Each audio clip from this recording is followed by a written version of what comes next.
If somebody came up to you now and said, hey, I have this great idea for this chunk of land that we're going to stop and we're going to call it a state, and it's going to have all of these laws, and you're going to have to pay taxes, and you're going to have to do all that, you'd look at that person and spit in their face and walk away. You'd say, no, I'm not doing that at all, because it sounds like a bad deal where I'm not necessarily empowered and you get all the benefit. But we never had that choice.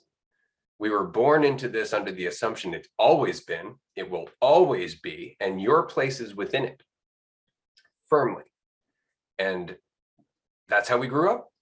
Except rather than looking at our place as being within it as the people who create it and sustain it, it was within it as its ward, within it as what it takes care of.